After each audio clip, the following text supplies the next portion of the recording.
আসসালামু আলাইকুম। অবিরাম বাংলা সংবাদে সবাইকে স্বাগত জানাচ্ছি আমি চিন্তিয়া হক। শুরুতেই সংবাদ শিরোনাম।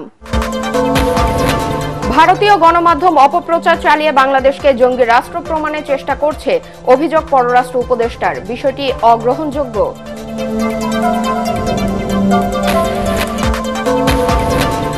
সরকারি অফিসে সেবা নিয়ে অসন্তুষ্ট জনগণ, বৈজ্ঞানিক পদ্ধতিতে ঘুষ লেনদেন হয় রেজিস্ট্রি অফিসে, জনপ্রশাসন সংস্কার কমিশনের তথ্য। শুনছিলেন সংবাদ শিরোনাম, এবার বিস্তারিত সংবাদ। শেখ হাসিনার শাসনামলে গত দেড় দশকে বছরে দেশ থেকে গড়ে পাচার হয়েছে প্রায় 16 বিলিয়ন মার্কিন ডলার। ভয়াবহ এমন তথ্য উঠে এসেছে অর্থনৈতিক শ্বেতপত্র প্রণয়ন কমিটির প্রতিবেদনে। প্রধান উপদেষ্টা ডক্টর মোহাম্মদ ইউনূসের কাছে শ্বেতপত্র হস্তান্তর করেছে কমিটি। এ সময় প্রধান উপদেষ্টা বলেন, গরিব মানুষের রক্ত পানি করার টাকা আওয়ামী লীগ প্রকাশ্যে লুট করেছে, অথচ স্বৈরাচারের ভয়ে বেশিরভাগ অর্থনীতি পর্যবেক্ষণকারী সংস্থাগুলো তা দেখেও নীরব ছিল। আরো জানাচ্ছেন ইয়াসিন রানা। অর্থনীতির উপর শ্বেতপত্র প্রণয়নের জন্য গঠিত কমিটি রোববার প্রতিবেদন জমা দেন অন্তর্বর্তী সরকারের প্রধান উপদেষ্টা ডক্টর মোহাম্মদ ইউনূসের কাছে। এ সময় শ্বেতপত্র প্রণয়ন কমিটির প্রধান ডক্টর দেবপ্রিয় ভট্টাচার্য জানান, শেখ হাসিনার শাসনামলের আর্থিক খাতে ভয়াবহ দুর্নীতি, অনিয়ম ও লুটপাটের যে চিত্র পাওয়া গেছে তা আঁতকে ওঠার মতো। অর্থনীতির এই পরিস্থিতি আসার মূল কারণটা কি, এবং সেই কারণ খুঁজতে গিয়ে প্রথম যেটা বের হয়েছে সেটা হলো যে তথ্য উপাত্ত, বিশেষ করে প্রবৃদ্ধির হার, বিনিয়োগের হার, কর আহরণ ইত্যাদি তথ্য উপাত্তের ভিতরে যথেষ্ট গাফিলতি, কৃত্রিমতা এবং অনেক ক্ষেত্রে উদ্দেশ্য প্রণোদিত ভাবে সৃষ্টি করা হয়েছে। শ্বেতপত্র গ্রহণের পর প্রধান উপদেষ্টা বলেন, এটি একটি ঐতিহাসিক দলিল। আওয়ামী লীগ যেভাবে মানুষের টাকা লুটপাট করেছে তা আতঙ্কিত হওয়ার মতো। এটা ঐতিহাসিক দলিল। জুলাই অভ্যুত্থানের অর্থনৈতিক ব্যাখ্যা এর মধ্যে পাওয়া যায়। তথ্যপত্রের ভিত্তিতে এবং বিভিন্ন অংশীজনের মতামত একত্র করে আজকে যে শ্বেতপত্রটি আমাদের সামনে আছে তা শুধুমাত্র অতীত ও বিদ্যমান অর্থনৈতিক পরিস্থিতির মূল্যায়ন করছে না, একই সাথে বর্তমান সরকারের সংস্কারের যে উদ্যোগ নিয়েছে তার ভিত্তিও রচনা করেছে।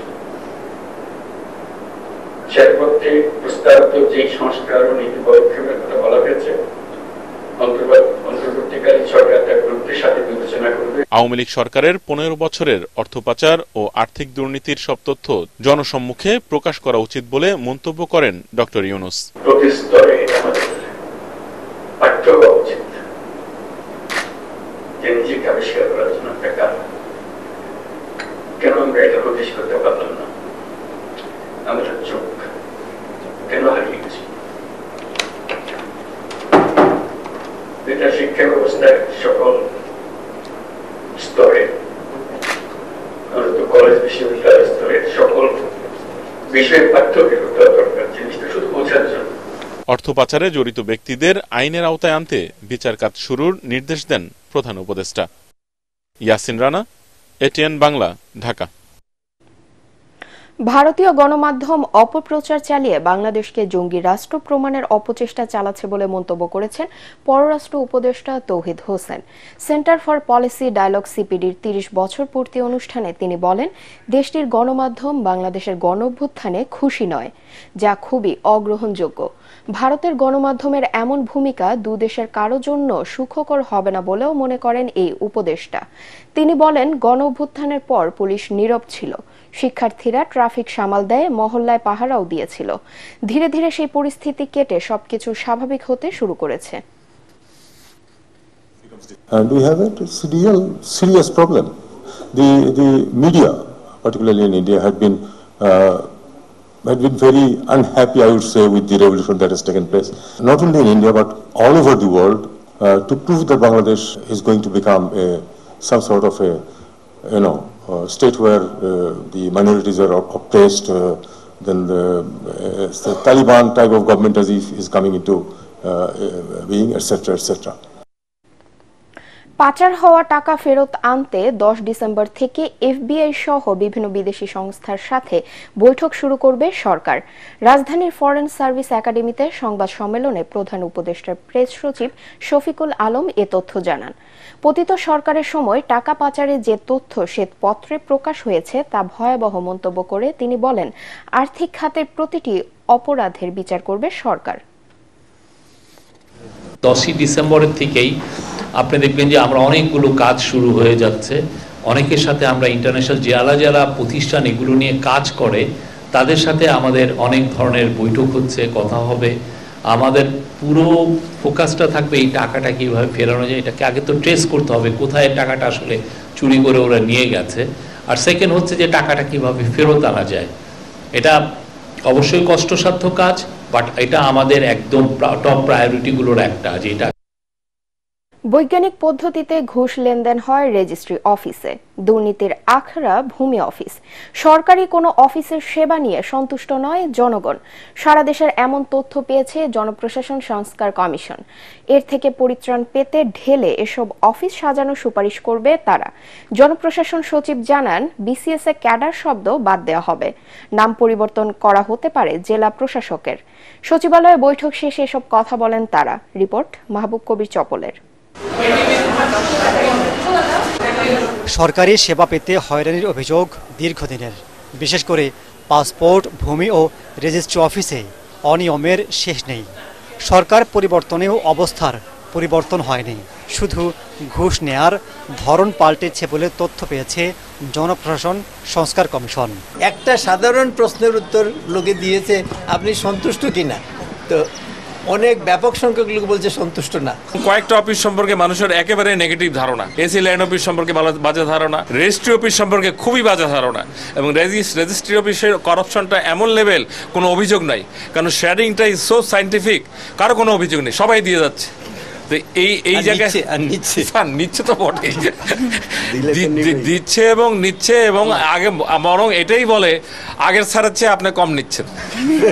মানুষ পরিবর্তন চায় এবং পরিবর্তনের জন্য এই পরিবর্তিত সরকার এসেছে।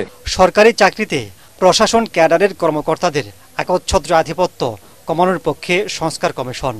ডেপুটি কমিশনার বা ডিসিদের নাম জেলা প্রশাসক না রাখার প্রস্তাব করা হবে। জেলা প্রশাসক তো ব্রিটিশ আমলের সৃষ্টি, এবং এই শব্দের বাইরে অনেকগুলো প্রতিশব্দ আছে। কালেক্টর আছে, ডিস্ট্রিক্ট অ্যাডমিনিস্ট্রেটর আছে, ডিস্ট্রিক্ট ম্যাজিস্ট্রেট আছে। জনপ্রশাসনের এই সংস্কার কমিশনের যে অনেকগুলো প্রস্তাব দেব, তার মধ্যে একটা থাকবে যে এই ক্যাডার শব্দটা বাদ দিয়ে যার যে service, civil service administration, civil service health, civil service agriculture, like this.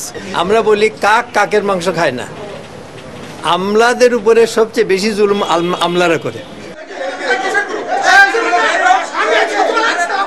আমলাতন্ত্রের জাল ভেঙে ফেলার সুপারিশ করবে সংস্কার কমিশন। সরকারি চাকরিজীবীরা যাতে রাজনৈতিক পক্ষ নিতে না পারে সেই ব্যবস্থা রাখা হবে। পলিটিক্যাল কোনো কথা বলবে না, এটাই হচ্ছে সমস্যা। তো সে সবসময় সে মানুষের কাছে, জনগণের কাছে দায়বদ্ধ থাকবে, এবং জনগণ যেটা চায় তার যে জব ডেসক্রিপশনে যে কাজটা দেওয়া আছে সেই কাজটাই করবে। 1 মাসের মধ্যে সংস্কার প্রস্তাব জমা দেবে কমিশন।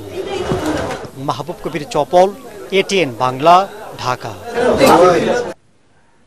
কোনো দুর্নীতিবাজকে দিয়ে দেশের ভাগ্য বদলানো যাবে না বলে মন্তব্য করেছেন জামায়াতে ইসলামের আমির ডাক্তার শফিকুর রহমান। গতরাতে বরিশাল নগরীর নতুল্লাবাদ এলাকায় পথসভায় তিনি বলেন, 24-এর গণঅভ্যুত্থানে যারা শহীদ হয়েছেন তারা কোনো দলের নয়, দেশের সম্পদ। আবু সাইদ সহ জুলাই বিপ্লবের শহীদদের স্মরণে জামায়াতের আমির বলেন, হতাহতদের পরিবারের পাশে থাকবে তার দল। এই গণঅভ্যুত্থানে কত লোক খুন হয়েছে আমি বলবো না, যারাই খুন হয়েছে সকলেই আমাদের দলের। তারা 18 কোটি মানুষের জন্য বুক চিতিয়ে সংগ্রাম করেছে, গুলি লুফে নিয়েছে। তারা কোনো দলের সম্পদ হতে পারে না, তারা দেশবাসীর সম্পদ। সৌন্দর্য হারাতে বসেছে 450 বছরের ঐতিহ্যবাহী খাগড়াছড়ির দীঘিনালার দিঘি। ত্রিপুরা রাজা গোবিন্দ মাণিকের স্মৃতি ধরে রাখতে খনন করা হয় এই দিঘিটি। এটি সংস্কার করা গেলে একদিকে যেমন দিঘির ঐতিহ্য সংরক্ষণ হবে, অন্যদিকে জেলার পর্যটনের অন্যতম দর্শনীয় স্থান হিসেবে পরিচিত হবে এটি। খাগড়াছড়ির প্রতিনিধি আবু দাউদের রিপোর্ট, জানাচ্ছেন তামান্না জেনিফার। গবেষকদের ভাষ্যমতে 1665 খ্রিস্টাব্দে তৎকালীন ত্রিপুরা রাজ্যের মহারাজা গোবিন্দ মাণিক্য নিজ রাজ্য ছেড়ে খাগড়াছড়ির দীঘিনালায় স্বেচ্ছায় নির্বাসনে যান। রাজা গোবিন্দ মাণিক্যের স্মৃতি ধরে রাখতে খনন করা হয় একটি দিঘি, যার নামানুসারে উপজেলার নামকরণ হয় দীঘিনালা। বরাদম এলাকায় ৩২০ শতক জায়গার উপর ঐতিহ্যবাহী এই দিঘি উপজেলার একমাত্র দর্শনীয় স্থান। তৎকালীন রিয়াং দেশে রাজা গোবিন্দ মাণিক্য ১২টি দিঘি খনন করেন, তবে অন্য ১১টি দিঘির অস্তিত্ব নেই এখন। দীঘিনালার নামকরণ হয় এই দিঘির নামে। তো দীর্ঘদিন ধরে এটা আসলে অবহেলিত অবস্থায় পড়ে আসে। প্রাকৃতিক যে সৌন্দর্য এগুলো উপভোগ করার জন্য মাঝে মাঝে খুঁজি, আজকে পাইলাম যে দীঘিনালার দিঘি। ত্রিপুরা মহারাজারা যদিও সামন্ত রাজা ছিলেন, কিন্তু সামন্ত রাজা হওয়া সত্ত্বেও তারা অনেক স্থাপনা করে গেছেন, যেগুলো এখন জনগণের স্বার্থে, জনগণের কল্যাণে কাজে লাগছে। বর্তমানে দিঘিটি চাকমা সার্কেলের খাস জায়গার অধীনে রয়েছে। পর্যটকদের চাহিদা থাকায় দিঘির পাড়ে গড়ে উঠেছে দোকান, রেস্টুরেন্ট। এতে স্থানীয় লোকজনের রোজগারের পথ খুললেও দিঘিটি সংস্কার ও সংরক্ষণের অভাবে হারাতে বসেছে সৌন্দর্য। এটার ঐতিহ্য রক্ষার্থে এবং সৌন্দর্য বর্ধন কিভাবে করা যায়, এটা আমি আন্তরিকভাবে চেষ্টা করতেছি। এই দিঘিটা যদি সংস্কার করা হয় বা পর্যটন নগরী হিসেবে করা হয়, তাহলে দীঘিনালার এই দিঘিটা ওর জনসমক্ষে চলে আসবে এবং অনেক পর্যটক এখানে দেখতে আসবে। ঐতিহ্যবাহী দিঘিটির সংস্কার সহ ইতিহাস সংরক্ষণে দিঘির পাড়ে একটি সংরক্ষণাগার প্রতিষ্ঠার দাবি স্থানীয় বাসিন্দা ও গবেষকদের। Bureau report, ATN Bangla. এবার সন্ধানী লাইফ ইন্স্যুরেন্স আন্তর্জাতিক সংবাদ।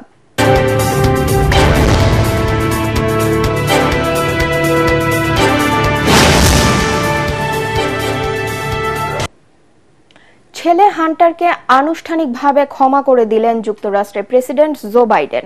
এক বিবৃতিতে পার্টেক্স খেলার খবর।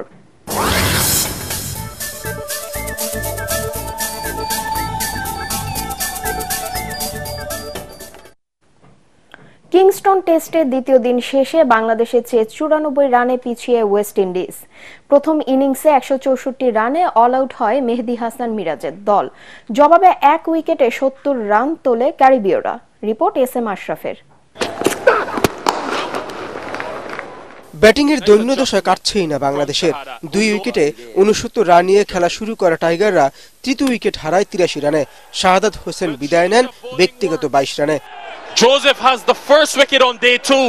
মাত্র 5 রানের ব্যবধানে লিটন দাসও আউট হন। জেডেন সিলসের সুইংয়ে পরাস্ত হয়ে বাংলাদেশের উইকেট রক্ষক ফেরেন মাত্র 1 রানে। দলের দুর্দশা আরও বাড়িয়ে জাকের আলী আউট 95-তে। আগের দিন একাধিক জীবন পেয়ে হাফ সেঞ্চুরি তুলে নেয়া সাদমানের ইনিংস শেষ হয় 64-তে। তাতে 98 রানে 6 উইকেট হারিয়ে ধ্বংসস্তূপের রূপ নেয় সফরকারীদের ইনিংস। তাইজুলকে সাথে নিয়ে 41 রানের জুটি গড়ে কিছুটা প্রতিরোধের চেষ্টা করেন মিরাজ, কিন্তু দলীয় 139-এ সেই প্রতিরোধ ভাঙার পর বাংলাদেশের ইনিংস গুটিয়ে যায় 71 ওভার 5 বলে 164-তে। মাত্র 5 রান দিয়ে 4 উইকেট নেন জেডেন সিলস। জবাবে লুইসকে 13তম ওভারে শিকার করেন নাহিদ রানা। দলীয় 25 রানে প্রথম উইকেট হারানোর পর খেলা শেষ করেন ক্রেগ ব্রাথওয়েট এবং কিসি CAR-T. SM Ashraf, ATN Bangla. English premier লিগে লিভারপুলের কাছে 2-0 গোলে হেরেছে ম্যানচেস্টার সিটি। এ নিয়ে লিগের সবশেষ 4 ম্যাচেই হারল পেপ গার্দিওলার দল।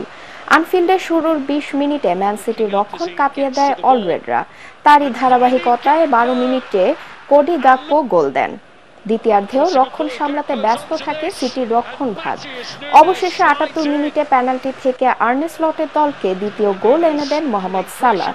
13 ম্যাচে 23 পয়েন্ট নিয়ে সিটির অবস্থান 5-এ, 34 পয়েন্ট নিয়ে শীর্ষে লিভারপুল।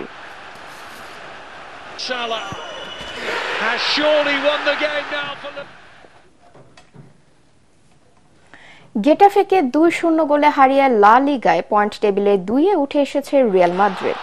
সান্তিয়াগো বার্নাবুতে জুড বেলিংহামের গোলে 30 মিনিটে এগিয়ে যায় লা ব্লাঙ্কোরা। ব্যবধান বাড়াতে মরিয়া কার্লো আনচেলতির দল 38 মিনিটে পেয়ে যায় দ্বিতীয় গোল।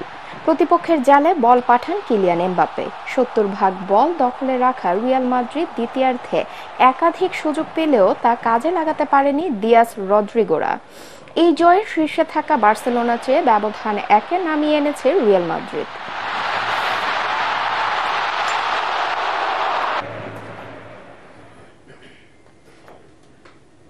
শেষ করার আগে সংবাদ শিরোনাম আরেকবার। ভারতীয় গণমাধ্যম অপপ্রচার চালিয়ে বাংলাদেশকে জঙ্গি রাষ্ট্র প্রমাণের চেষ্টা করছে, অভিযোগ পররাষ্ট্র উপদেষ্টার। বিষয়টি অগ্রহণযোগ্য।